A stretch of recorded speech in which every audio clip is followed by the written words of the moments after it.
Hola, ¿cómo están? Mi nombre es Samuel Solórzano Ciceri. El video de hoy tiene como propósito desarrollar las ideas de un trabajo dado por mi carrera de literatura en la Universidad Autónoma de Bucaramanga. Le he puesto como título a mi exposición El crítico y su existencia.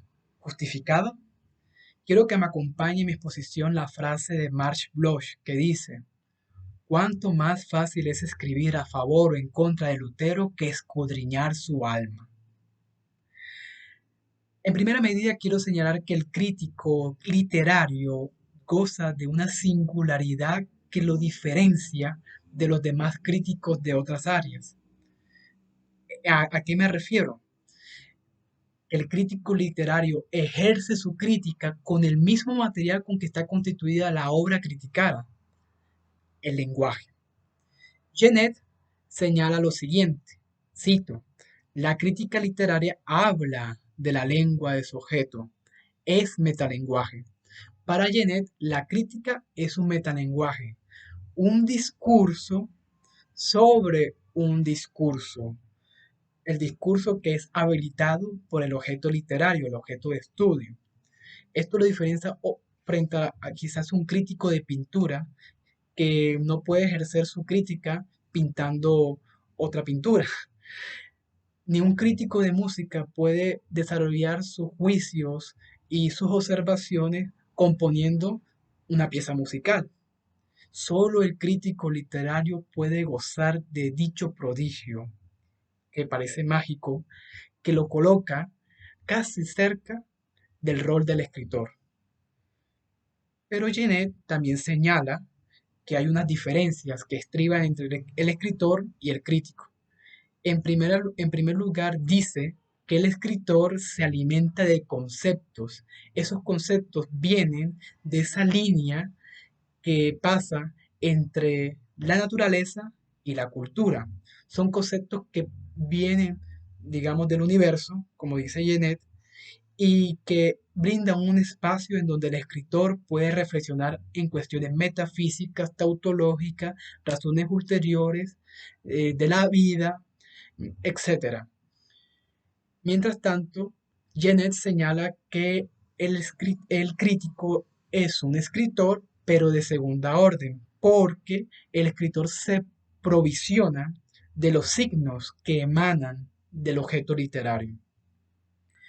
Eh, Otra diferencia que Genet señala es que el objeto literario es una estructura y el crítico lo que hace es estudiar, desmantelar esa estructura para poder analizar y valorar cómo los elementos de dentro de esta estructura se relacionan entre sí y cómo es que posible que estos elementos relacionados y esa estructura puedan habilitar eh, un objeto que puede producir una estética, un mensaje, un relato, eh, etcétera. Y a través de sus análisis se pueden los plasma en una nueva estructura que tiene correspondencia con la estructura del objeto literario. Entonces, básicamente, la estructura que ha desarrollado el crítico no sería más que residuos de obras humanas que resultan de las obras que ha hecho el escritor, según Genet. Serían, cito textualmente, resultan de las obras una vez reducidas a citas, fichas y referencias. Eso es lo que sería la estructura de una obra de un crítico. Alberto Giordano lo diría de esta manera, que el escritor, las obras literarias que produce un escritor representan el mundo y producen un mundo que se transforma en mundo. Mientras que la crítica es un discurso que puede representar a la literatura eh, y que a fuerza de inquietud y de invención, ese discurso es una literatura que se transforma en literatura. Todorov más bien va a decir que hay un punto de contacto entre un escritor y un crítico. No os diría que hay tantas diferencias, sino que son muy cercanos, en el sentido de que El deseo de escribir se origina en la vida, no se origina en la vida, pero sí en los libros. Sí, sí, estoy citando a Todorov. Todorov arguye que el crítico no solamente se puede limitar a hablar de los libros, sino que también puede pronunciarse también sobre la vida. Y que básicamente también el escritor también puede referirse a libros que lo precedieron. Entonces, eh, ba- bajo este punto, eh, un escritor, el universo de un escritor es un universo cerrado. ¿Por qué? Porque no se expande, no se puede, eh, no se expande. Por ejemplo, la Divina Comedia, nunca en la vida va a haber un cuarto libro de la Divina Comedia. Dante no nos va a relatar quizás en un cuarto libro un, no sé, un ultra paraíso y un regreso a la tierra y a la vida humana. No, ya esa obra se culminó, ya está, ya es una obra inmanente, cerrada, mientras que el crítico eh, podrá escribir y reescribir, armar nuevas estructuras a partir de la Divina Comedia. Esto significa que habrá una inagotable crítica sobre esta obra que ni los siglos lograrán escurecer, ni cansarán la crítica de poder seguir investigando esta obra. Esto y también a otras estructuras de obras. Ahora, ¿cómo es que funciona todo esto? Del crítico con el objeto literario. Eso básicamente es a través de una dialéctica. Eh, Todorov dirá sencillamente que hay un diálogo, hay una crítica, la crítica debe ser un diálogo con los libros, no del libro, sino con los libros. Eh, Cito textualmente a Todorov diciendo que es un diálogo, un encuentro de dos voces, el del autor y del crítico. Yo más bien diría que es un encuentro de las voces del crítico con la voz que produce el objeto literario. ¿Y cómo se lleva a cabo ese diálogo? En primera medida, hay que evitar ser un crítico dogmático, es decir, que ser un crítico que habla y no deja que la obra hable, o ser un crítico inmanente que muestra todos los componentes de la obra, pero no ejerce un juicio. Eh, es- en primer lugar, el autor tiene que escuchar a la obra en sí.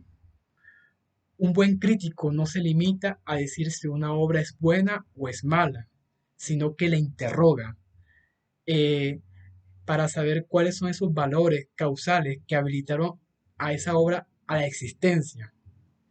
A través de un juicio y una crítica de índole histórica, de índole histórico, filológico, hermenéutico, estructural, el crítico puede pretender a llegar a una verdad moral del discurso de la obra en cuestión, una cuestión que se sostenga con esos elementos que aparecen dentro de la obra. Eh, Finalmente, eh, Todorov dice que el propósito del diálogo es buscar esa verdad que ya he mencionado antes. Dice que la literatura eh, trata de la verdad de la existencia humana. Por lo tanto, el crítico trata de buscar la verdad primero de la obra y luego expone su verdad. Y para eso usa el recurso de la otredad. Esa otredad que implica percibir el espíritu de dicha obra. Es decir, eh, la literatura, un objeto literario es susceptible y puede carecer y, puede, y es susceptible a que se le pueda agregar unidades preconcebidas de medida. Estas unidades yo diría que son como superestructuras que subordinan la estructura de una obra en cuestión y pretenden hacer que la literatura se acomode a fuerzas dentro de preconceptos. Entonces la complejidad de la crítica está en abordar el objeto literario desde una otra edad que le permita ser auténtico sin establecer valores universales previos. En conclusión, ¿cuál es la función del crítico en la actualidad? En primera medida, pienso que el crítico debe pensar y producir una verdad sobre la verdad de la obra, que es su objeto de estudio. emitir una sed de verdad y reconocer que no la poseen. La verdad, también el crítico contribuye a la belleza de las obras. Es algo bellísimo, lo que quiero decir aquí. Por ejemplo, eh, Benedetto Croce produjo su libro La poesía de Dante a través, como crítica a la obra de la Divina Comedia. Y yo creo que en parte la belleza de la Divina Comedia está en, la belleza de la Divina Comedia está en todas las críticas que ha recibido a lo largo de los siglos. Eso también puedo ver en los ensayos dantescos de Borges. La crítica es un diálogo inacabado que puede abrirse con otras críticas también. La crítica puede rescatar obras del pasado. Pongo el ejemplo quizás de Góngora, que que sufrió una infamia y una falta de prestigio, bueno, no de falta de prestigio, pero sí de pronto una infamia por mucho tiempo, en donde señalaban que Góngora era como un ejemplo de lo que no debía ser ni hacer un poeta. Un estilo inaccesible, superfluo, exorbitante, pero que no fue sino a finales del siglo XIX y con la generación del 98 que se recuperó el valor de Góngora y hoy se lo lee con un prestigio. También el crítico puede ayudar a depurar el estilo de los escritores de su contemporaneidad, a sus escritores contemporáneos, porque un escritor puede a través de la crítica ver qué elementos hay en su obra y cómo poder seguir mejorando su escritura. Entonces, eh, esto ha sido, pues,